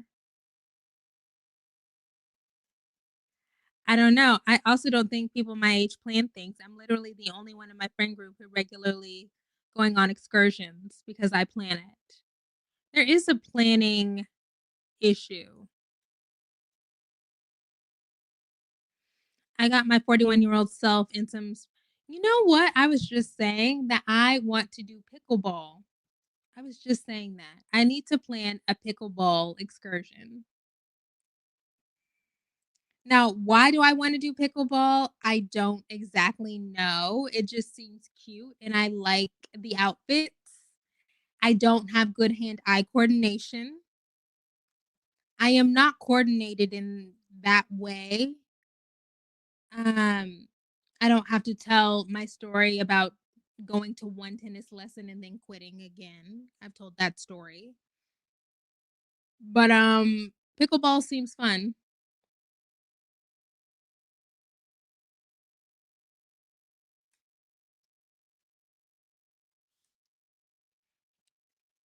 I'm old because when I see teens at the park now, I'm like, and that's oh crap, it moved up. And that's why I won't be letting children run around outside with their little friends. I want my nieces to be outside. I hope that they go outside and just have fun. I don't really want to hear about it. I do always tell them do not do drugs. I know they're trying to sell you drugs on Snapchat. Do not do drugs. Oh my God. Do not accept any pills. Do not do drugs. There's no safe drugs.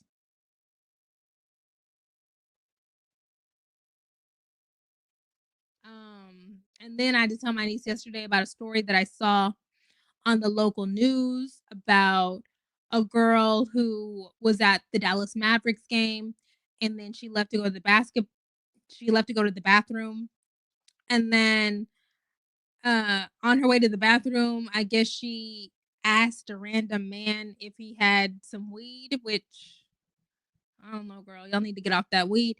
And then the man abducted her and then she was sex trafficked. Now, I didn't say sex trafficked, obviously. I just said that she was abducted. But we don't follow random men to their cars, you know?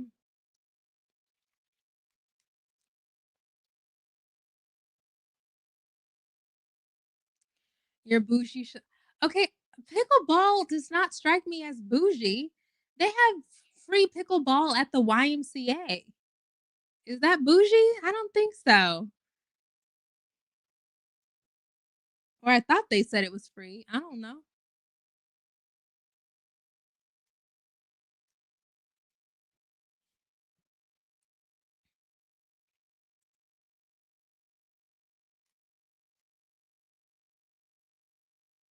That's so sad. Snapchat drug dealers, street corner hustlers are in the past, huh? Yeah. And if you already decided you're going to do drugs, then please come to talk to me first. I am, we can't, y'all, it's too much fentanyl out here. We can't be doing drugs. I would just rather y'all just take my freaking Adderall and get to snorting. Do not take drugs. It's just too dangerous.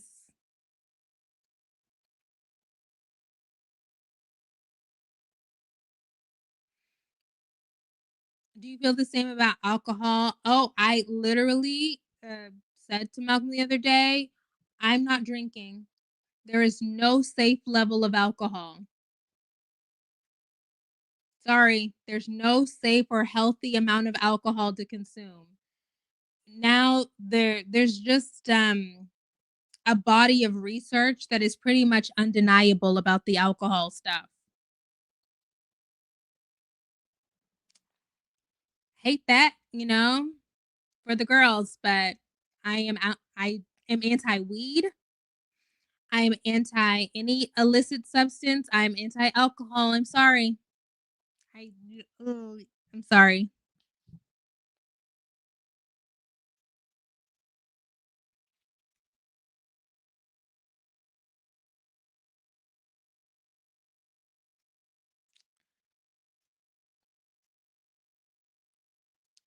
I don't think pickleball is bougie, but it is like an old people thing. Well, I am old.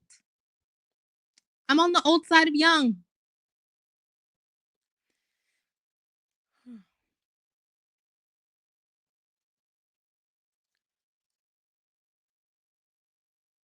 I also remember the epidemic of adult losers hanging around the mall, hitting on the teenage girls. Do I remember getting hit on as a teenage girl at the mall or seeing adult men? I don't really remember that. There was one summer I was doing an internship in DC. Not to stereotype DC, but there were a lot of um men hanging out in DC. There were. That was a lot different from where I'm from. There were a lot of loitering men in every space in DC. I just remember being like, "Oh my god."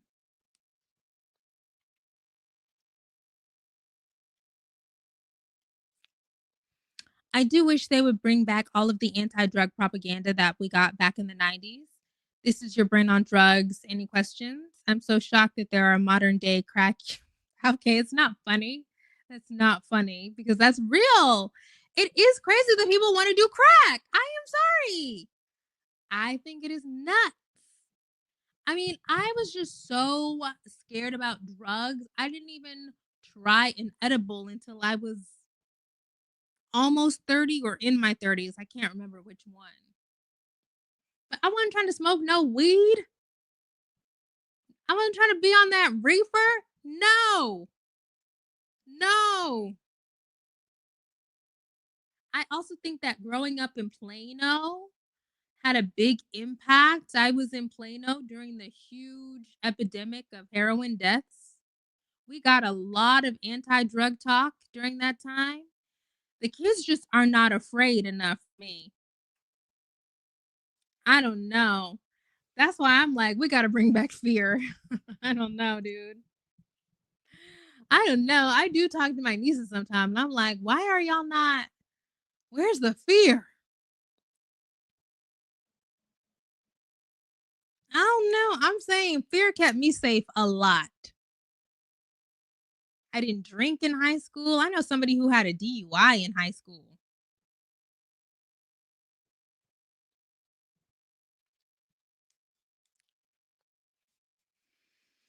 Unrelated, but have you seen the coverage on the Rockland County voter manipulation case? I have not. I have not. In my area, we have a group called Volo that runs different adult sports leagues. Oh, that's good. That's a good idea.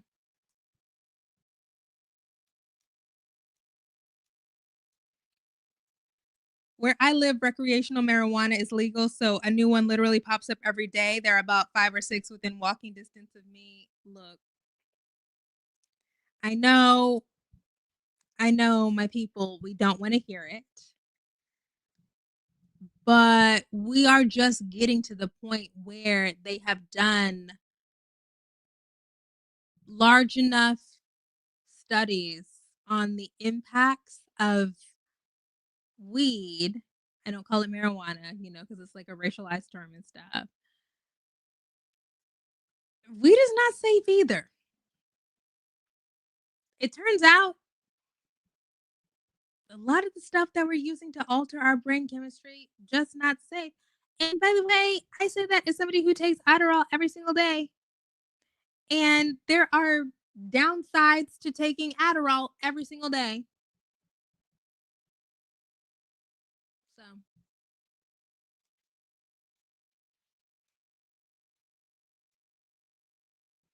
Bring back Dare. Don't make me sing the Dare song, but we gotta bring back something. Cause I just don't feel like I mean, I know that wasn't there some kind of research about how the actual impacts of Dare were negligible or something like that? I don't know. All I know is I did not want to be strung out. And I also had parents who were very aggressive, like, do you want to live be on the side of the road? This is ableist, I guess. This is okay. But that is what my parents said. Like, do you want to be on the side of the road or do you want to live in a house and sleep in a bed at night? And was that the best way to instill a healthy fear of drug dependence? I don't know if that was the best way, but it was effective.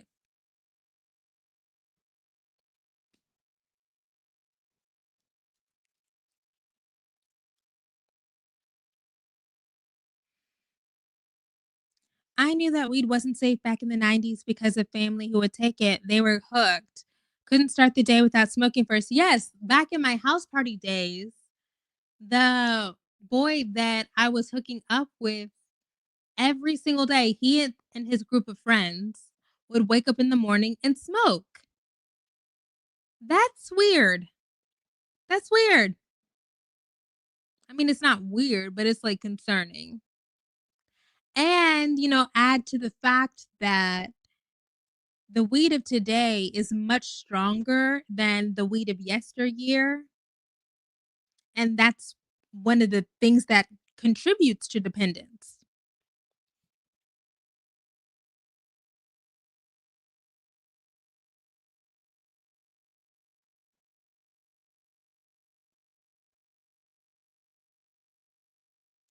With drugs, the best way is the way that works. The consequences are too dire.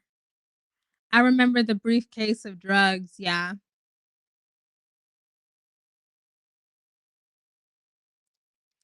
I know we sound like a bunch of boomers, but truly we went too far with normalizing drugs and alcohol. Look, I don't have a moral thing attached to doing drugs. I really don't.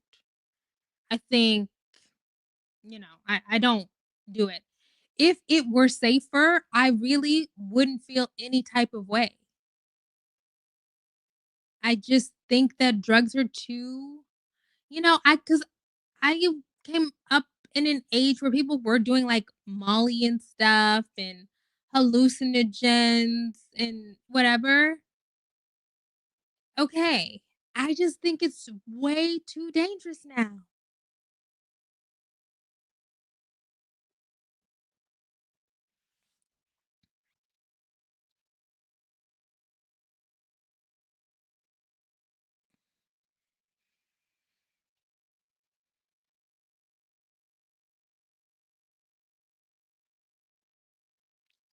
Someone was saying a lot of mid late 20s don't party because they were drinking and doing drugs in high school and college, so they are done.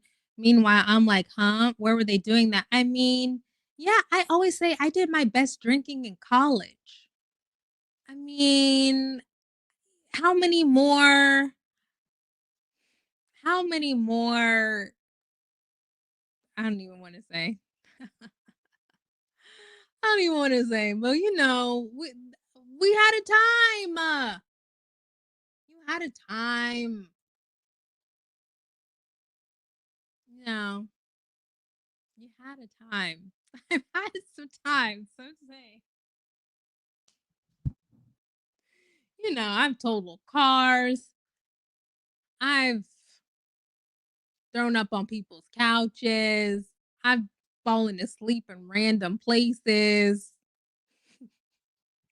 I've fallen asleep under a table in the club. Like, but I don't need to do that. You know what I mean? Like, I've been there. I've been there. I've been there. Okay. Once you try to take a nap under a table in the club, you don't need to do it again. You know? You don't.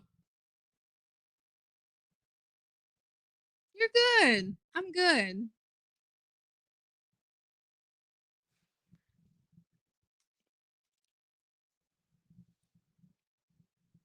But it was a different time, in case my nieces are watching. It was a different time.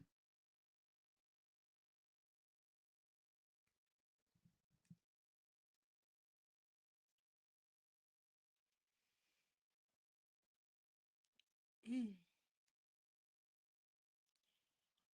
By dangerous, do you mean for safe? Oh, by dangerous, do you mean for safety reasons or more like physical consequences? I mean for safety reasons.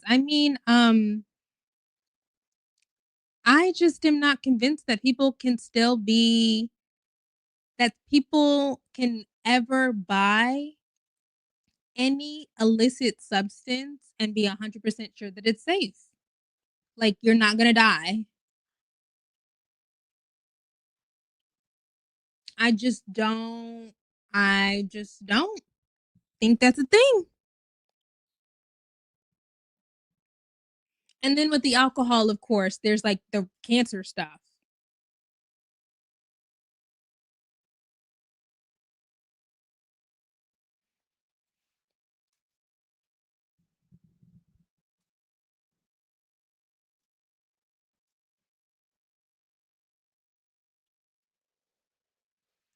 I feel like people are going to take drugs and they need to read Dr. Carl Hart's Drug Use for Grown-Ups. I mean, yes, and by the way, like, that book really did change my mind because I used to be so because I grew up in the dare don't take drugs, if you do drugs you'll die and be on the side of the road time. I was just so I had such a sense of moralism, around doing drugs, and that helped break it down for me. I also think, Carl Hart is, a rich I shouldn't say rich, I don't know what his financial status is, but, he has access to things. I mean, a literal neuropsychologist, is that what it is? A neurochemist? I just think for normies, I just don't think that we can. Okay, I'm tired now. I'm actually getting tired. Okay, well, I'm done here. I'm done here. I've had my drunk nights as a young thing, but yeah, drunk nights, but not drugs. Yeah. Yeah. You know, being drunk, like crazy drunk, was so normalized. I feel like that's completely not normalized for people in their 20s now. When I was in my 20s, it was so normalized to not just drink, but to get blackout drunk. It's just another day at the office, you know? And you gotta make sure that there's a mix of friends in the friend group, You have to have a mix of responsible friends and irresponsible friends because, the responsible friends are gonna make sure that you don't die. But now I just don't think that that's a thing.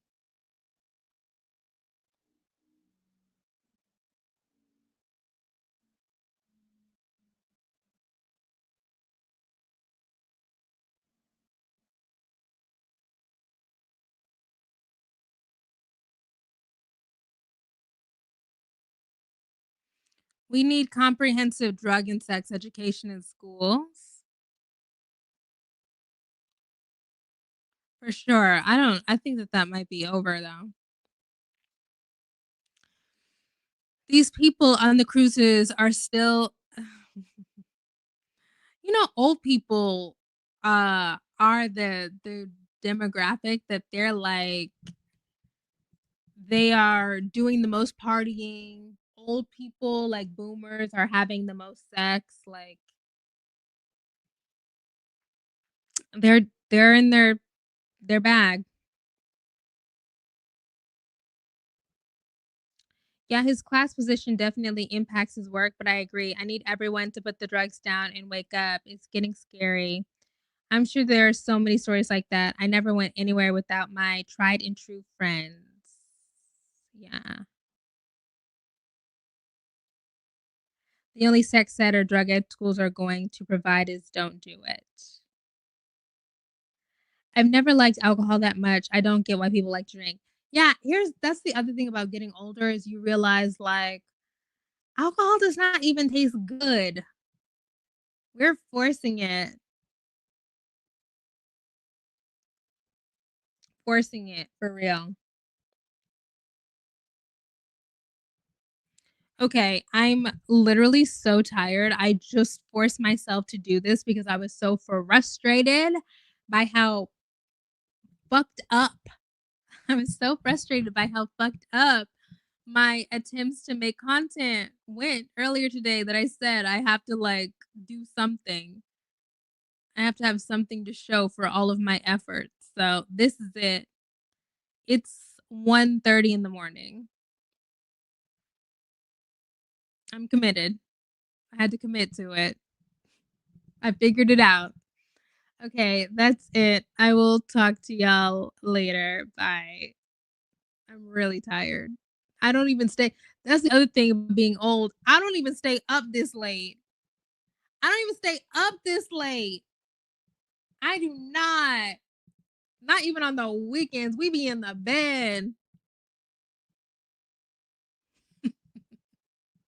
Okay, bye.